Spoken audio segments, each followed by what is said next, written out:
Hello, Tommy here again. We're in my shop and we're going to talk about material you can use for stock for making projects with a scroll saw. There are a few different materials you can use, wood being the primary one, but you can also cut metal. This is just a piece of flashing I cut and made a little wind spinner tail. This was a quarter. I cut a cross in that quarter. You can also cut plastic. You can cut plexiglass. You can even cut paper and cardboard if you want to. Some people even cut in books. They cut through the pages of the book, make designs out of the pages, hide stuff in the book, whatever.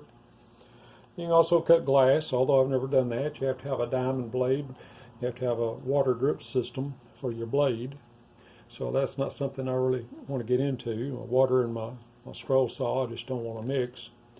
But that's a possibility, although they probably have saws specifically for that if you wanted to cut stained glass or something. It is possible, though, to cut glass with a scroll saw. I just don't. So basically what we cut is wood. I primarily cut wood, and I say I never cut any other material. I have a vendor in Wisconsin where I buy various exotic woods. You can also buy them at Woodcraft, although I don't have a Woodcraft close by, so if I buy from Woodcraft, I have to order it from them online. They also sell a few things on Amazon. Woodcraft does. Also, Lowe's and Home Depot have a craft wood section, at least the one up here does, and the Home Depot nearest me also does. And they sell 1/4 inch, 1/2 inch, and 3/4 inch woods. And usually here they have poplar, oak, or pine. It's a little better quality wood than if you go in and buy construction lumber. That's a piece of pine that I bought at Lowe's out of the craft wood section. And it's a better quality wood than you would get with a nominal dimensional lumber, construction lumber. Although, starting out, just learning the scroll saw, this is the cheap way to practice, to learn how to move your material around with the blade. It's just some cheap construction lumber. You can even make projects with those. And I have made some projects, and here's one. That's made out of a one before. I just wanted to experiment with that pattern, and so I just use a dimensional piece of lumber from Lowe's. You can make projects with that, and it's good and cheap to start out with. One other possibility is you can use something out of your own backyard. This came off a tree that blew over in a spring storm a few years ago. I cut that out with a chainsaw. I flattened it with a router sled, and then sanded it and put the pattern on. And I cut that where it would slide out, and then I sanded the edges to make a little relief look on it.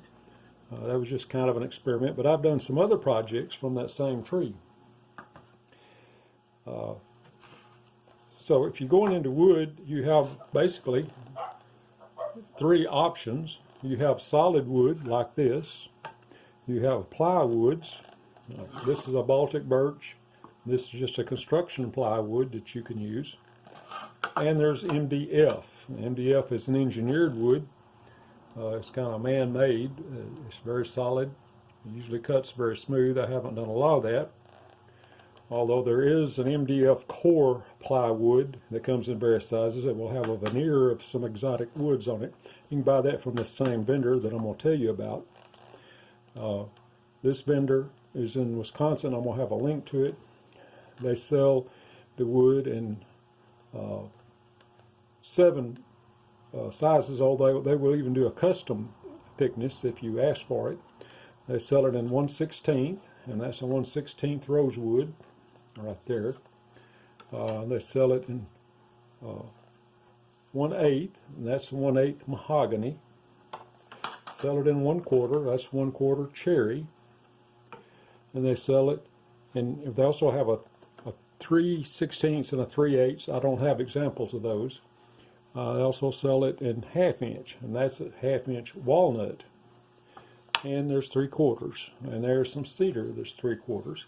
It's a higher quality wood than just a standard construction wood, but you got all kinds of varieties. There's more than I can tell you about. You just have to go to the website and look at it. They have excellent pictures, and they have excellent descriptions of the hardness and the finished qualities of these woods. So that's how I made my decision to buy some of them I've used. Primarily, I will use poplar. Also like to use walnut, a lot of walnut, and I like to use rosewood and mahogany for cosmetic purposes, because these will look very nice if you finish them out. It brings the grain out on them. Poplar is nice because it can look good just like it is, or you can stain it. For instance, this box right here, that's a box based on a Roy Underhill project that I saw online. It has a sliding lid. Now this was not totally a scroll saw project. I did this primarily on the table saw.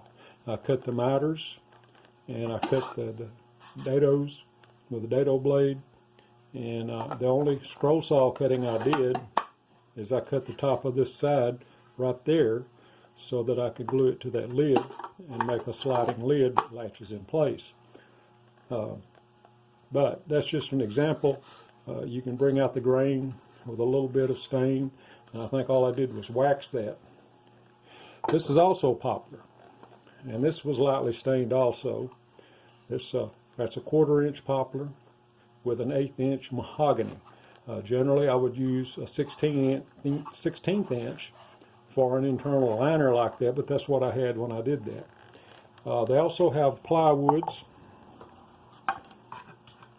and Baltic birch plywoods in basically the same thicknesses. I think they come in 1/8, 1/4, 3/8, 1/2 inch, and 3/4. They come in 12 by 12 pieces. You can buy them in larger pieces from other vendors if you wish, and these people may cut them in a larger piece also. And then I use this. This was a construction 1/4 inch piece, and you can see it cut very nicely. I was just kind of playing with that. Cut very nicely, didn't have to clean that up. Plywoods generally do cut pretty well, but they do have an MDF core plywood in these same thicknesses, which will have a veneer. They don't have as quite a big a variety in the veneered plywood as they do in these solid woods. I like to use solid woods because on a deal like this, I would have a lid on it, and I wouldn't want the plywood to show on the edge of the lid. So I use a solid wood, even though I would round it or finish it somehow. I didn't want to see the layers of wood. I wanted a solid piece of wood there. So generally, I use a solid piece of wood. The plywood I will use depends on the project. If you think this is helpful to you, I'm going to give you some links on how to get to some of this stuff. I'll find some of it on Amazon. eBay even carries some good wood. You're just a little limited. They have packages of wood and maybe several board feet of cherry or some sort of wood like that. I like cherry. Here's one of the projects I did with cherry. This was a display when I was doing flea markets. It's been knocked off and broken a couple of times. It needs to be refinished, but it's a very nice wood, makes a very nice piece. So yeah, I call those exotic woods. I know that cherry is an exotic wood, but they have some woods that come from Africa, Central America, South America. They're fairly expensive. You don't have to get exotic to make something look nice. That's just oak. This is a little nativity set. This is the case that it's in. Both sides of that is oak. That part is mahogany, and that's oak. The little pieces inside are cut out of oak. And this is a set here. That's just made with plywood. That's stained plywood. The rest of it is the same. That's mahogany. That's walnut. I really like walnut. It cuts really nicely and has a nice color to it. You don't have to finish it to get a nice look. So that's the woods that I recommend you just start out with this if you're a beginner and you have never used a scroll saw. That's how I learned. I started out with 1x wood. That's what I had, scraps laying around, because I do other woodworking. So that's what I started with. And you can cut that with a 5 or larger blade with no problem. Depending on the hardness of the wood, you have to watch for knots. They can cause you some problems sometimes. But that's what I recommend. If you already have some experience, know about cutting, then by all means move up.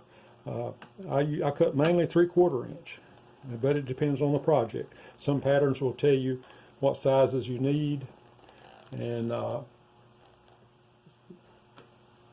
especially if they're a layered piece or it's a multi-piece, you won't have to have different sizes. You might need a base or something that's thicker, but otherwise, I generally use 1/4 inch. Almost all my projects are made with 1/4 inch wood.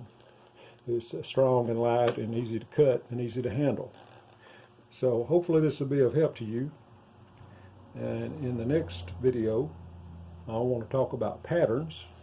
And there's a whole lots of free patterns. I'm going to show you where to find those. And you can create your own. You can mix and match. We'll talk about all that. So if this is helpful to you, please hit the like button on this video. Hit the subscribe button if you want to see what's coming up next, because it's going to be a fairly long series, and I'm going to continue beyond the beginner stuff, and I'm going to make some projects and show you how I do them. I'll show you all my techniques, which aren't really all that fancy and elaborate, but they're still my techniques, and you can develop your own from them. So thanks for watching, and I hope to see you in the next video.